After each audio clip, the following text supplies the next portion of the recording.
கொல்லிமலை.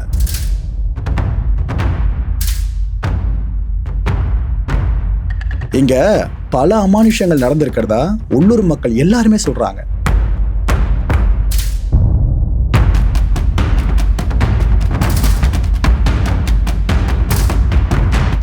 அவங்க எதனால் நம்ம கண்ணுக்கு தெரியாமல் இருக்கிறாங்க அப்படின்னா அதுக்குன்னு ஒரு மூலிகை இருக்குது. அந்த மூலிகை வந்து நம்ம உடம்புல பட்டாலே முடிஞ்சு போச்சு.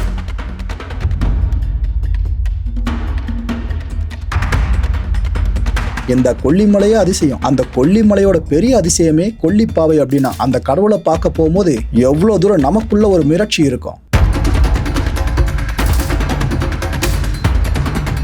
இரவு நேரத்துல ஒரு விசித்திரமான சத்தம் எழறதா கூட சில பேர் சொன்னாங்க. என்ன இந்த அறிவியல் உலகத்துல இதெல்லாம் நடக்குமா என்ன?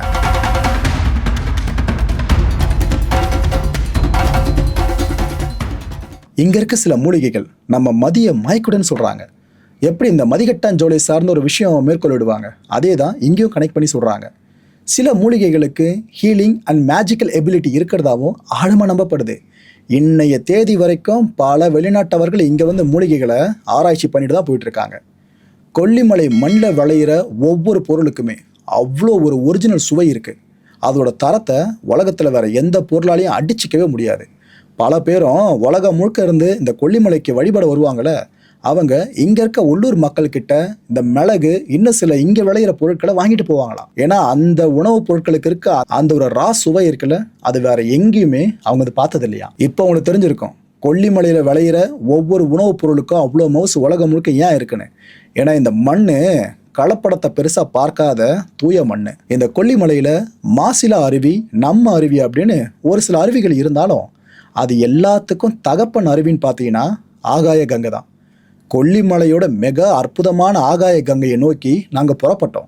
ஏன்னா அதை பற்றி நாங்கள் கேள்விப்பட்ட விஷயங்கள் அவ்வளோ பெரிய ஆச்சரியத்தை கொடுக்கவே தான் கிளம்பி அங்கே போயிட்டோம். ஒன்றா ரெண்டா நூற்றுக்கணக்கான படிக்கட்டுகளை நடந்து கடந்து பாறை பாதை இருக்குள்ள அதை எல்லாத்தையும் கிராஸ் பண்ணி தான் ஒரு வழியாக ஆகாய கங்கையை அடைஞ்சிட்டோம். சிவபெருமானோட தலையில இருந்து பெருக்கெடுக்கிற கங்கை இருக்குல்ல, இதை தமிழ்நாட்டில் ரசிக்கிற வாய்ப்பு நமக்கு இந்த ஆகாய கங்கையில் கிடைச்சது. ஆகாய கங்கையை பார்த்த பிறகு எப்படி நீராடாமல் திரும்பி வர முடியும்?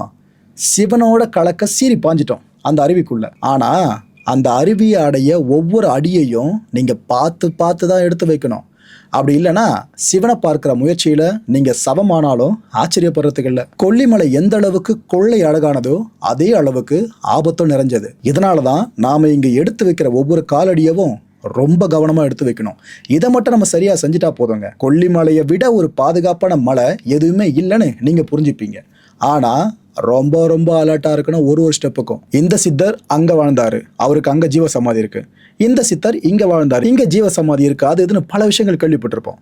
ஆனால் கொல்லிமலையில் மட்டும்தான் 18 சித்தர்கள் மட்டும் இல்லை, இது வரைக்கும் வாழ்ந்த எல்லா சித்தர்களோட ஒட்டுமொத்தமான கால் தடங்கள் பட்ட இடமும் நீங்க பார்க்க முடியும். இதுதான் இந்த கொல்லிமலை மண்ணை இன்னும் புனிதத்திலும் புனிதமா தூக்கி நிறுத்துது. இங்க முக்கியமான சித்தர்கள் குகைகளை பத்தி சொல்றதா இருந்தா, போகர் அவர் தவம் பண்ண குகை இங்க இருக்கு.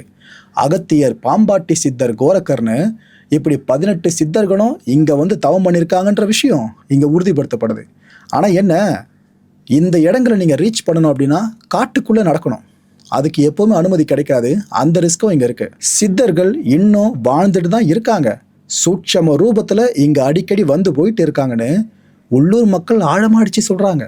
அது மட்டும் இல்ல, கொல்லிமலைக்காக நம்ம வருவோம் பார்த்தீங்களா, ஏன்னா கொல்லிமலை முடிவு பண்ணோம் யார் யாரும் என்னை தேடி வரணும் அப்படின்ட்டு. இதை நாம முடிவு பண்ற விஷயமே கிடையாது. அப்படி கொல்லிமலை முடிவு பண்ணி யாரோ சிலரை இந்த மலைக்காக அழைக்குது அப்படின்னா அவங்களுக்கு சித்தர் பெருமான் ஏதோ ரூபத்துல காட்சி வழங்குவார்னோ ஒரு பெரும் நம்பிக்கை இங்க இருக்க தான் செய்யுது. ஏதோ உருவத்துல அவர் வந்து நம்மளை அழைச்சிட்டு போவார்னு சொல்லுவாங்க. அது பாம்பா இருக்கலாம், நாயா இருக்கலாம், எந்த உயிரினம் வேணாலும் இருக்கலாம்னு சொல்றாங்க. ஏன் மனுஷ ரூபத்திலேயும் சித்தர்கள் வரலாம்னு சொல்றாங்க. எப்படி இந்த திருவண்ணாமலையை சுற்றி கிரிவலம் வர்றப்ப ஒரு சித்தரை நாம ஏதோ ரூபத்தில் பார்ப்போம்னு சொல்லுவாங்க. நம்ம கர்மாவை கழிக்க அவங்க வந்து எடுத்துகிட்டு போவாங்கன்னு சொல்லுவாங்க. அதே போல் விஷயம் கொல்லிமலையிலையும் இருக்குது. அது மட்டும் இல்லை, இங்கே சில போர்ட்டல்ஸ் இருக்கிறதாவும் ஒரு பெரும் நம்பிக்கைங்க. ஒன்றும் இல்லை, போர்ட்டல்ஸ்னால் குழம்பிடாதீங்க. பாபா படம் பார்த்துருப்பீங்க. அந்த படத்தில் ரஜினி சாரை ஒரு சித்தர் ஒருத்தர் வந்து கையை பிடிச்சி இழுத்துட்டு போவார். அப்போ ஏதோ ஒரு இடத்துக்கு போவாங்க, அங்கே வேற ஒரு உலகம் ஓப்பன் ஆகும்ல, அதை தான் போர்ட்டல்னு சொல்லுவோம். இது போல இந்த கொல்லிமலையில் இருக்கிறதாவும் ஒரு பெரிய நம்பிக்கை இருக்கு. இந்த கொல்லிமலையில ஒரு ஜீவ சமாதி இருக்குங்க. ஓசானி சித்தர் அப்படி இல்லைன்னா மாணிக்க சித்தர் ஜீவசமாதின்னு சொல்லுவாங்க. கிட்டத்தட்ட 140 ஆண்டுகள் வரைக்கும் நோய் இல்லாமல் வாழ்ந்த மனுஷன் இவர்னு சொல்லப்படுது. இவ்வளோ வருஷங்கள் ஒருத்தர் வாழ்கிறாருனாலே அவர் சித்தநிலை எட்டினதா பெரும்பாலும் மக்கள் நம்புவாங்களே, அதுதான் இங்கேயும் நடந்திருக்கு. சிவபெருமான் கோயிலுக்கு வடக்கில் ஒரு 2.5 கிலோமீட்டர் தொலைவில் இந்த ஜீவசமாதி அமைஞ்சிருக்கு. கொல்லிமலைன்னு சொன்னாலே கொல்லிப்பாவை ஞாபகத்துக்கு வர்ற மாதிரியே இன்னொரு பெரிய கோயிலும் பிரம்மாண்ட கோயிலும் நம்ம ஞாபகத்துக்கு வரும். இந்த கோயிலை நீங்கள் அடையணும்னா முதல்ல நவகண்டத்தை கிராஸ் பண்ணணும். அதுக்கப்புறம் தான் அந்த கோயில் கோபுரமே நமக்கு பிரம்மாண்டமாக தெரியும். நம்ம தேடி வந்த அந்த கோயில் இதுதான், அரப்பளீஸ்வரர் சிவன் கோயில். இந்த கோயிலோட மூலவரா சிவபெருமான் லிங்க ஸ்வரூபத்தில் நமக்கு காட்சியளிப்பார். ஆனால் மற்ற லிங்கங்களோட தோற்றம் இருக்குல்ல, அதை விட இந்த லிங்கத்தோட தோற்றம் சற்று மாறுபட்டு இருக்கும். இந்த லிங்கத்தோட உச்சியில் அதுக்கு பின்புறமாக பார்த்தீங்கன்னா ஒரு வெட்டு விழுந்திருக்கும். இந்த லிங்கம் விண்கல் அப்படின்னு பலரால் நம்பப்பட்டு இருக்கு. அதான் இங்கே இருக்க பெரிய அதிசயமே. அதாவது ஒரு விண்கல் பூமியில் விழுந்து அந்த இடத்த சுற்றி கோயில் உருவாகி அந்த விண்கல்லே சிவபெருமானா இங்கே மூலவரா வீற்று இருக்காருன்றதான் இங்கே ஒரு பெரும் நம்பிக்கை. கொல்லிமலை முழுக்க நீங்கள் சுற்றி அலையும் போது இது மாதிரி நிறைய கடைகளை நீங்கள் பார்க்க நேரிடும். அங்கே பெரும்பாலும் விற்பனையாகிற பொருட்கள் என்ன நினச்சிட்டு இருக்கீங்க? ஏவல், மாந்திரீகம், பில்லி, சூனியம், காத்து கருப்புலேருந்து பாதுகாக்கிறது அது இதுன்னு இது சம்மந்தப்பட்ட பொருட்கள் தான் நிறைய வித்துக்கிட்டு இருப்பாங்க. இந்த பொருட்களை வாங்கிட்டு போனாக்கா நம்மையும் நம்ம வீட்டையும் பாதுகாக்க முடியும் அப்படின்னு ஒரு பெரும் நம்பிக்கை இங்கே இருக்க தான் செய்யுது. ஆனால் ஒரு பொருளும் பார்க்கறதுக்கு அவ்வளோ வினோதமாக இருந்துச்சு, ஒரு மாதிரி ஹாண்டடாக இருந்துச்சு. சரி, இது வரைக்கும் கொல்லிமலையில் தெய்வீகம் சார்ந்து ஃபுல்லாக பயணப்பட்டோம். இன்னும் கொஞ்சம் இதை இன்ட்ரெஸ்டிங்காக மாற்றுறதுக்காக இரவு நேரத்தில் ஒரு விஷயத்தை ஷூட் பண்ணுவோமே. இந்த கொல்லிமலை உச்சியில் இருக்க காட்டில் நள்ளிரவில் ஷூட்டிங்கான எல்லா ஏற்பாடையும் பண்ணிட்டோம்.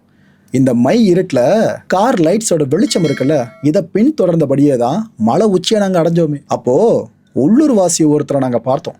அவர்கிட்ட நாங்கள் பல விஷயங்களை கேட்டோம். கடவுளாக பார்த்து அந்த நேரத்தில் அவர் அங்கே அனுப்பி வச்ச மாதிரி இருந்துச்சுங்க. ஏன்னா இவர்கிட்ட நாங்கள் கேட்ட விஷயங்களுக்கு அவர் சொன்ன பதில்கள் இருக்கு. திகிலோட உச்சத்துக்கு போயிட்டோம். ஏன்னா நள்ளிரவில் ஷூட் பண்ணிக்கிட்டு இருக்கோம் கொல்லிமலை உச்சியில். ஏற்கனவே அமானுஷத்துக்கு பேர் போன மலை. அங்கே இவர் சொல்கிற கதைகள் வேற ஒரு மார்க்கமாக இருக்கவே நாங்கள் மிரண்டோம். கொல்லிமலை காட்டில் இருக்கிற பல சக்தி வாய்ந்த தெய்வங்களை பற்றியும் குல தெய்வங்களை பற்றியும் இந்த நண்பர் நம்மக்கிட்ட விவரிக்கிறத கேட்கும்போது உங்களுக்கே ஒரு மாதிரி பக்தி பதட்டம் ஏற்படுறத நான் உறுதி செய்கிறேன். ஏன்னா எனக்குள்ள அந்த பதட்டம் வந்துச்சு கிட்ட உட்கார்ந்ததை கேட்கும்போது.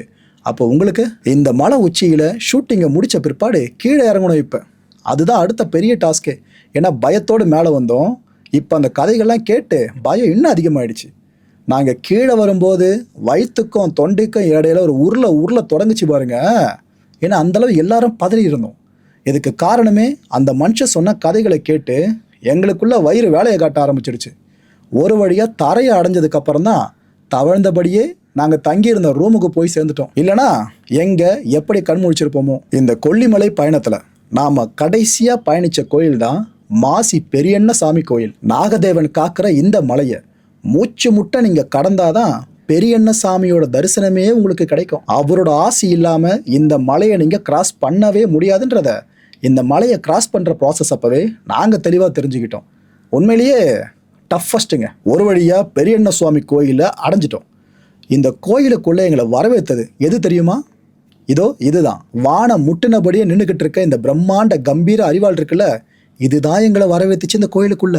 இந்த கோயிலில் சேவல் இருக்குல்ல, இதை சூளத்தில் குத்தி வழிபடுற வினோத வழிபாட்டு முறை இன்னைக்கு வரைக்கும் கடைபிடிக்கப்பட்டு இருக்கு. இந்த கோயிலோட மூலவரான மாசி பெரியண்ண சாமியை ஒரு முறை பார்த்ததும் அப்படியே கடந்து போகிறதுக்கு உங்களுக்கு மனசே வராது. அதுக்கு காரணம் அவரை பார்த்துக்கிட்டே இருக்கணும்னு உங்கள் மனசு சொல்லிக்கிட்டே இருக்கும். நீங்களும் வெச்சக்கண்ணு வாங்காமல் அந்த அதிசக்தி வாய்ந்த பெரியண்ணனை பக்தியோடு உற்று பார்த்தபடியே நீங்களும் சிலையாய் நின்றுடுவீங்க. லிட்டரலா அந்த அளவுக்கு ஒரு பெரிய பூரிப்பு இந்த சிலையை பார்க்குறப்ப நமக்கு ஏற்படும். இந்த கொல்லிமலையில் பாலமுருகர் கோயில், ஸ்ரீ ராஜராஜேஸ்வரி அம்மன் கோயில்னு இன்னும் நிறைய கோயில்கள் இருக்கு. இது எல்லாத்தையும் பார்த்தா கோயில் நகரமான கும்பகோணம் இருக்குல்ல, அது ஒரு மலை மேலே பேர்த்து எடுத்துகிட்டு வந்து வச்சா எப்படிங்க இருக்கும்? அப்படி இருந்துச்சு. அவ்வளோ கோயில்கள் கொல்லிமலை முழுக்க நிரம்பி இருக்கு. அது மட்டும் இல்லை, பெருதெய்வம், சிறு தெய்வம், வன தெய்வம், குல தெய்வம்னு நாம் இது வரைக்கும் கேள்வியே படாத பல தெய்வங்களையும் இங்கே நீங்கள் பார்க்க முடியும். ஒரு தெய்வத்தையும் தெய்வ சிலையாக நீங்கள் கோயில்களில் பார்க்கும்போது கிடைக்கிற பூரிப்பு இருக்கு, அதெல்லாம் நீங்கள் அளவிடவே முடியாதுங்க. பக்தியில் லாய்ச்சி போயிடுவீங்க. அப்படியே கொல்லிமலை ரகசியத்தை ஓரளவுக்கு கட்டவிழ்க்கவும், மர்ம முடிச்சுகளை சுமாராக அவிழ்க்கவும் சித்தர்களோட ஆசையை ஓரளவுக்கு பெறவும் எங்களுக்கு 3 நாட்கள் அப்படின்றது போதலை. இதுதான் உண்மை. 300 வருஷங்கள் ஆனாலும் கொல்லிமலையை பற்றி நாம 3% விஷயங்களை மட்டும்தான் தெரிஞ்சுக்க முடியும் போல. அந்த அளவுக்கு நம்மளோட கற்பனைகளுக்கெல்லாம் அப்பாற்பட்டு அப்பன் சிவபெருமான் போல வீற்று நிற்குது இந்த கொல்லிமலை. கொல்லிமலை பயணத்தை முடிச்ச கையோடு நாமக்கல் ஆஞ்சநேயருக்கும் ஒரு அட்டண்டன்ஸை போட்டு வந்தோம்.